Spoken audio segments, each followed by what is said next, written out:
ఈరోజు ఆదోనిలో MCh hospital తల్లి పిల్లల ఆసుపత్రిలో హాస్పిటల్ అభివృద్ధి ఎలా చేయాలా అన్న అంశం మీద ఓ సమావేశాన్ని నిర్వహించాం. హాస్పిటల్ సూపరింటెండెంట్ గారు, అలాగే ఈ హాస్పిటల్లో పనిచేస్తున్నటువంటి గైనకాలజిస్టులు, మిగతా డాక్టర్లు, అలాగే కొత్తగా నామినేట్ అయినటువంటి సభ్యులు, అలాగే టౌన్ ప్లానింగ్ ఆఫీసర్ గారు, అలాగే పోలీస్ డిపార్ట్మెంట్కి సంబంధించినటువంటి పెద్దలు అందరూ కలిపి ఈరోజు ఈ హాస్పిటల్ అభివృద్ధి ఎలా చేయాలన్న విషయాన్ని చర్చించాం. సుదీర్ఘంగా 2 గంటల పాటు కూర్చున్నాం. ఎందుకంటే ఈ చుట్టుపక్కల 100 కిలోమీటర్ల వరకు కూడా ఈ హాస్పిటల్ మీద ఆధారపడి ఉన్నారు. నెలకు 450 డెలివరీలు అవుతాయి ఇక్కడ. సంవత్సరానికి సుమారుగా 5000 డెలివరీలు అవుతాయి. మీరు తమాషా చెప్పాలంటే ఇది 50 పడకల ఆసుపత్రి.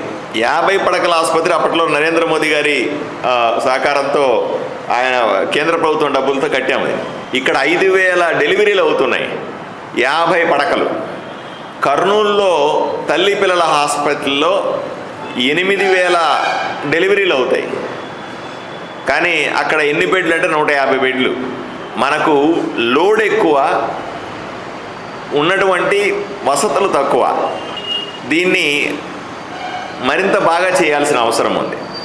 చుట్టుపక్కల ప్రాంతాల్లో మరింత బాగా సర్వీస్ చేయాలి. ఇన్ని రోజుకు నెలకు 450 డెలివరీలు చేస్తున్నప్పటికీ కూడా ఇంకా కొన్ని ఎమర్జెన్సీలని బయటికి పంపించాలా, కర్నూలుకు పంపించేయాలా, ఇట్లాంటి సమస్యలు కూడా ఉన్నాయి. అందువల్ల ఈరోజు సమావేశంలో తీర్మానం చేశాం. 50 పడకలు ఉన్న ఈ ఆసుపత్రిని వెంటనే 100 పడకల ఆసుపత్రిగా మారిస్తే అన్ని సదుపాయాలు వస్తాయని మనం ప్రభుత్వానికి నేను ఉత్తరం రాస్తా ఉన్నాను. నేను మొన్న అసెంబ్లీలో కూడా ఈ విషయం చెప్పాను.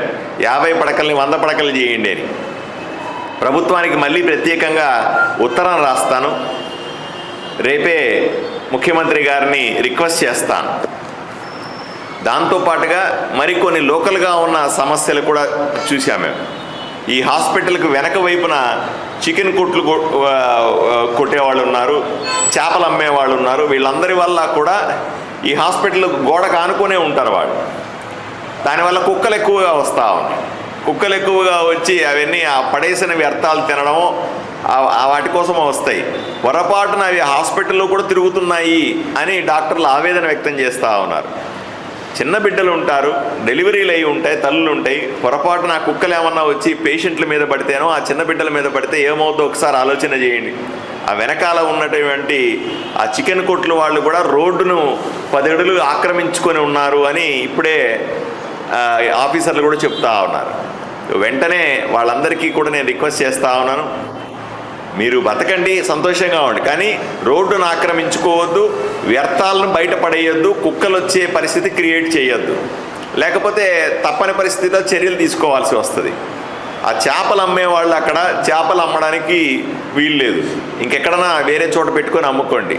దానివల్ల కుక్కలు వచ్చి హాస్పిటల్లోకి వస్తే, ఇప్పుడు ఈ ఊరికి తల్లి పిల్లల హాస్పిటల్ ముఖ్యమా, చికెన్ కొట్లు చేపల కొట్లు ముఖ్యమా? ఇది ఒకసారి ప్రజలు కూడా అర్థం చేసుకోవాల్సిన అవసరం ఉంది. డాక్టర్లు ఇంత కూర్చొని ఇక్కడ ఇంత ఆవేదన వ్యక్తం చేస్తూ ఉంటే మనం పట్టించుకోకుండా ఊరిలో అందరూ సహకరించకపోతే ఎలాగా? ఇది కూడా కుదరదు. అందువల్లనే వాళ్ళని వెంటనే సరిచేసుకోవాల్సిందిగా కోరుతాను. ఆఫీసర్లను కూడా దాని మీద వెంటనే యాక్షన్ తీసుకోవాల్సిందిగా చెప్తాను. అదే ముందు వైపున టెంకాయలు అమ్ముకునే వాళ్ళు ఆక్యుపై చేసుకున్నారు మొత్తం. ఆ టెంకాయలు అమ్ముకునే ప్లేసు పార్కింగ్ కోసం ఉపయోగించుకోవాల్సిన ప్లేస్ అది. ఈ హాస్పిటల్కి వచ్చేటువంటి వెహికల్స్ ఏమన్నా ఉంటే వాళ్ళు పెట్టుకోవడం, కానీ మోటార్ సైకిల్ పెట్టుకోవాల్సి వస్తే లేదా అంబులెన్స్లు వస్తే పెట్టుకోవాల్సిన ప్లేస్ అది. దాన్ని టెంకాయలు అమ్మడానికి వాడేసుకుంటే హాస్పిటల్ పరిస్థితి ఏంటి? హాస్పిటల్ని జాగ్రత్తగా పెట్టుకోవాల్సిన అవసరం కూడా ఉంది అని మనం చెప్పాం. ఇక్కడ పూర్తి కాని కేసుల్ని రెఫర్ చేయాల్సి వస్తే కర్నూలు పోవడానికి భయపడతా ఉన్నారు. భయపడాల్సిన అవసరం లేదు. ఇక్కడి నుంచి 2 గంటలు ప్రయాణం చేయడానికి వీలుగా అంబులెన్స్ సర్వీసుల్ని ఇంప్రూవ్ చేయాలని అనుకున్నాం. నేను ఆఫీసర్లకు చెప్తా ఉన్నాను, అంబులెన్స్లన్నీ క్రాస్ చెక్ చేసి వాళ్ళ కాస్ట్ కూడా వాళ్ళు తీసుకెళ్లే డబ్బులు కూడా తక్కువ ఉండేలాగా చూసి రెఫరల్ కోసం కర్నూలుకి వెళ్ళడానికి సురక్షితంగా ఉండడానికి వీలుగా దాని ఏర్పాట్లు చేయమని చెప్తా ఉన్నాను. కలెక్టర్ గారికి కూడా నేను ఉత్తరం రాస్తా ఉన్నా ఈరోజు. 108 సర్వీసెస్ ఎఫెక్టివ్గా వాడి మనకు కనీసం 5 వెహికల్స్ ఎమర్జెన్సీల్లో 5 108 వెహికల్స్ ఉండాలా అని మనం రాస్తా ఉన్నాం. అలాగే హాస్పిటల్లో పేషెంట్లకు డబ్బులు పే చేయాల్సినటువంటి భోజనానికి సంబంధించిన ఖర్చులు పెండింగ్ ఉన్నాయంటున్నారు, దానికి కూడా ఒక లెటర్ రాస్తా ఉన్నాను. అలాగే ఈ హాస్పిటల్లో ఆక్సిజన్ ప్లాంట్ రిపేర్లో ఉంది. ఆక్సిజన్ ప్లాంట్ రిపేర్లో ఉండడం వల్ల సెంట్రలైజ్డ్ ఆక్సిజన్ లేదు, కొన్నిసార్లు ఇబ్బంది అవుతూ ఉంది, సిలిండర్లో ఆక్సిజన్ పెట్టాల్సి వస్తుంది అంటున్నారు. దాన్ని ఇది కరోనా సమయంలో అప్పట్లో నరేంద్ర మోదీ గారు నిధులతో, కేంద్ర ప్రభుత్వ నిధులతో కట్టినటువంటి ఆక్సిజన్ ప్లాంట్, అది మెయింటెనెన్స్ లేక ఇబ్బంది పడుతున్నట్టుంది. దాన్ని కూడా వెంటనే రిపేర్ చేయమని నేను ఉత్తరం రాస్తా ఉన్నాను. దాని ఏర్పాట్లు కూడా నేను చేస్తాను. అలాగే 102 సర్వీసెస్ అంటే తల్లి బిడ్డ ఎక్స్ప్రెస్ అంటారు. డెలివరీ అయిపోయిన తర్వాత తల్లి బిడ్డల్ని ఇంటి వరకు క్షేమంగా పంపించేటువంటి వెహికల్స్, వీటినైనా ఎమర్జెన్సీ కోసం, ఎమర్జెన్సీలో మనము అంబులెన్స్ లాగా వాడుకోవచ్చా అని కూడా ఒక లెటర్ రాస్తా ఉన్నాము. అలాగే సర్జికల్ మెటీరియల్స్, గ్లౌజులు అయితేనేమి, మిగతా వాటి గ్లౌజ్లో కాటన్సో లేకపోతే ఇంజెక్షన్సో లాంటివన్నీ కూడా చిన్న చిన్న సమస్యలు ఉన్నాయి, వాటి కొరత వచ్చేలాగా ఉంది అప్పుడప్పుడు అని అంటున్నారు. ఎక్కువ మెటీరియల్ పంపించండి అని డిఎంహెచ్ఓ గారికి కూడా ఉత్తరం రాస్తా ఉన్నాను. ఇప్పుడు పంపిస్తున్నారు కంటే 2 ఎక్కువ పంపించండి, కేసులు ఎక్కువగా ఉన్నాయి కాబట్టి అని కూడా ఒక ఉత్తరం రాస్తా ఉన్నాను. ఇవన్నీ కూడా వెంటనే నేను లెటర్లు రాసి కన్సర్న్ ఆఫీసర్లకు పంపిస్తాను. మేడం గారు సహకరిస్తారు, మేడం వాళ్ళందరూ కూడా సహకరిస్తారు, ఆఫీసర్లు కూడా చేస్తారు. ఇటువంటి సమావేశాలు ఈ హాస్పిటల్ ప్రతిష్టాత్మకంగా తీసుకున్నాం. నేను మళ్ళీ చెప్తున్నాను, చాలామందిలో అపవాదం ఉంది, 2 గంటల తర్వాత ఇక్కడ పేషెంట్లను తీసుకోరు అన్నది చెప్తున్నారు. అది అబద్ధం. 2 గంటల తర్వాత ఇక్కడ సర్వీసులు ఈ 3-4 నెలల్లో బ్రహ్మాండంగా ఇంప్రూవ్ చేసి ఉన్నాం. ఇక్కడ స్టాటిస్టిక్స్ కూడా తీసాం మేము. పొద్దున 8 గంటల నుంచి 2 గంటల వరకు ఎన్ని సర్జరీలు చేసాం, ఎన్ని డెలివరీలు చేసాం, మధ్యాహ్నం 2 గంటల నుంచి రాత్రి 8 గంటల దాకా ఎన్ని చేసాం, రాత్రి 8 గంటల నుంచి పొద్దున 8 గంటల వరకు కూడా ఎన్ని సర్జరీలు చేశాము అనే లిస్టు కూడా తీసాం. సాటిస్ఫాక్టరీగా ఉంది. పొద్దున ఎన్ని అవుతున్నాయో రాత్రి కూడా అన్నే డెలివరీలు అవుతున్నాయి, అంతకంటే ఎక్కువ డెలివరీలు అవుతూ ఉన్నాయి. కానీ జనాల మైండ్లో ఒకప్పుడు ఇప్పుడో వాళ్ళ మైండ్లో ఉండిపోయినట్టుంది, 2 గంటల తర్వాత ఇక్కడ డాక్టర్లు ఉండరు అనేది మైండ్లో ఉండిపోయినట్టుంది. దయచేసి అవన్నీ కూడా మారిపడి డెఫినెట్గా డాక్టర్లు ఎక్కడన్నా మీరు ప్రైవేట్ హాస్పిటల్కి వెళ్తే డాక్టర్ ఉంటాడో లేదో నాకు తెలియదు, కానీ ఇక్కడ మాత్రం 100% అర్ధరాత్రి వచ్చిన సూపర్ స్పెషలిస్ట్ గైనకాలజిస్ట్ కానీ ఎక్స్పీరియన్స్డ్ డాక్టర్ కానీ 100% అందుబాటులో ఉన్నారు అని మీకు చెప్తా ఉన్నాను. ఈరోజు నేనే 1-2 సార్లు చెక్ చేసుకొని మీకు చెప్తా ఉన్నాను. దయచేసి మీరు కూడా చెక్ చేసుకోండి. రెండవది, ఎవరైతే ఇక్కడికి వస్తే లాభం లేదు, ఇక్కడికంటే బయట పెద్ద డాక్టర్లు ఉన్నారని సమస్య లేదు. మీరు ఒక్కసారి కెమెరాలు తీసి చూపించండి. ఇంత మేడం గారికి ఎక్స్పీరియన్స్, నాకు తెలిసి 20 ఏళ్ళ ఎక్స్పీరియన్స్ ఉందా మేడం మీకు? 20 సంవత్సరాల ఎక్స్పీరియన్స్ ఉన్న గైనకాలజిస్ట్. మీరు పీడియాట్రిషియన్ ఎంత ఎక్స్పీరియన్స్ ఉందమ్మా? 15 సంవత్సరాల ఎక్స్పీరియన్స్ ఉన్నటువంటి పీడియాట్రిషియన్. మీరమ్మా? 13 సంవత్సరాల ఎక్స్పీరియన్స్ ఉన్నటువంటి గైనకాలజిస్ట్. మీరు? రీసెంట్. మీ ఎక్స్పీరియన్స్ ఎంత? 10 సంవత్సరాలు. మీది 5 సంవత్సరాలు? 5 సంవత్సరాల ఎక్స్పీరియన్స్ ఉన్నటువంటి డాక్టర్లు.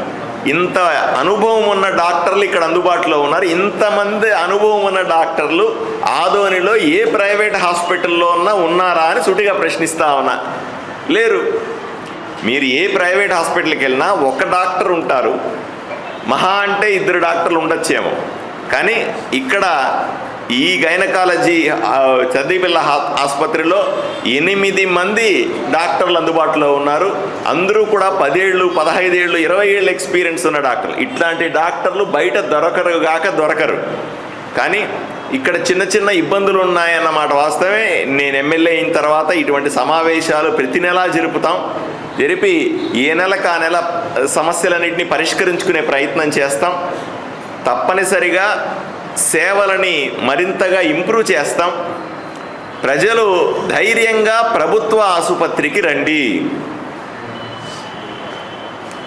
ధైర్యంగా ప్రభుత్వ ఆసుపత్రికి రండి. ఎక్కడ ప్రైవేట్ హాస్పిటల్లో లేనటువంటి సదుపాయాలు మేము ఇక్కడ ఇస్తున్నాము. దీన్ని మరింతగా అభివృద్ధి చేస్తాను. నేను బాధ్యత తీసుకుంటాను వ్యక్తిగతంగా. దీన్ని 50 నుంచి 100 పడకల ఆసుపత్రిగా చేసే బాధ్యత నేను తీసుకుంటాను. మరింత మంది డాక్టర్లు, స్పెషలిస్టులను తీసుకొచ్చే బాధ్యత నేను తీసుకుంటాను. ఎక్కడా కూడా కేసులు రెఫర్ కాకుండా వీలైనంత వరకు ఎక్కువ ఇక్కడే చేసే పరిస్థితి కూడా చూసుకుంటాం. సంవత్సరానికి 5,000 కేసులు మేము చేస్తూ ఉంటే ఈ హాస్పిటల్లో ఈ నెల ఈ సంవత్సరం ఇప్పటిదాకా ఎన్ని కేసులు చేసామ్మా? 2700. ఈ సంవత్సరం ఈ 3 నెలల్లో నెలకు 450 అంటే 394 అయింది. 1000. ఉదాహరణకు నేను ఎమ్మెల్యే అయిన తర్వాత మాత్రమే అందాం అనుకుందాం, అంతకుముందు సంగతి వదిలేయండి. 3 నెలల్లో 1000 కేసులకు పైన చేసి ఉంటాం. ఇక్కడ 1000 కేసుల్లో బయటికి పంపించిన కేసులు 100 కంటే తక్కువ. అంటే 10% కేసుల్ని మాత్రమే తప్పనిసరి పరిస్థితుల్లో పెద్ద హాస్పిటల్కి పంపించాల్సి వస్తుంది. దాన్ని కూడా తగ్గించి 0కి తేవడానికి ప్రయత్నం చేస్తాం. దానికి కొంత సమయం పడుతుంది. కానీ 90% కేసుల్ని మీరు పొద్దున రండి, మధ్యాహ్నం రండి, సాయంకాలం రండి, అర్ధరాత్రి రండి, మీకు సేవ చేసే బాధ్యత మాది. నేను డాక్టర్లందరి తరఫున, స్టాఫ్ అందరి తరఫున చెప్తా ఉన్నాను, మీకు సేవ చేసే బాధ్యత మాది. 100కు 100% మీకు మంచి ఫెసిలిటీస్ని, అపోహలు వదిలిపెట్టేయండి. ఇంతకుముందు జరిగిన దాన్ని వదిలిపెట్టేయండి. ఇప్పుడు సర్వీసెస్ని బాగా ఇంప్రూవ్ చేస్తూ ఉన్నాము. కాబట్టి ధైర్యంగా ప్రభుత్వ ఆసుపత్రికి రండి. మరిన్ని ఫెసిలిటీస్ రాబోయే 2-3 నెలల్లో మరిన్ని సదుపాయాలు తీసుకొని వచ్చి ఈ హాస్పిటల్ని పూర్తి స్థాయి అభివృద్ధి చేస్తామని మీ అందరికీ కూడా హామీ ఇస్తాము.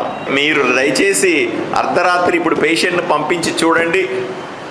అపోహలు, సాయంకాలం వస్తే పేషెంట్ని పట్టించుకోరు, అర్ధరాత్రి వస్తే పేషెంట్ని పట్టించుకోరు, పొద్దున వస్తే డెలివరీ చేయరు. ఇవన్నీ దయచేసి అపోహలు మాత్రమే. 100కు 100% అర్ధరాత్రి వచ్చినా, ఎర్లీ మార్నింగ్ వచ్చినా స్పెషలిస్ట్ డాక్టర్ ఇక్కడ అందుబాటులో ఉన్నారు. వాళ్ళు తప్పనిసరిగా మంచి సర్వీస్ చేస్తారు. ఇబ్బంది పడాల్సిన అవసరం లేదు. పిల్లలకు ఆక్సిజన్ లేదు అని చెప్పడం పచ్చి అబద్ధం. ఆక్సిజన్ సిలిండర్లు అన్ని వార్డుల్లో కూడా అందుబాటులో ఉన్నాయి. ఆక్సిజన్ ప్లాంట్ ఏదైతే ఉందో, ఆక్సిజన్ తయారు చేసేటువంటి ప్లాంట్ రిపేర్లో ఉన్నమాట వాస్తవమే. దాన్ని రిపేర్ చేయించమని ఇప్పుడే నేను పైన రాస్తున్నాను గవర్నమెంట్కి. అది వీలైన తొందరగా దాన్ని రిపేర్ చేస్తే సెంట్రలైజ్డ్ ఆక్సిజన్ ఉంటుంది. అప్పుడు పెద్ద మొత్తంలో మనమే ఆక్సిజన్ తయారు చేసుకునే అవకాశం ఉంటుంది. ఇప్పుడు సిలిండర్లో బయట నుంచి తెప్పించుకుంటున్నాం మనం.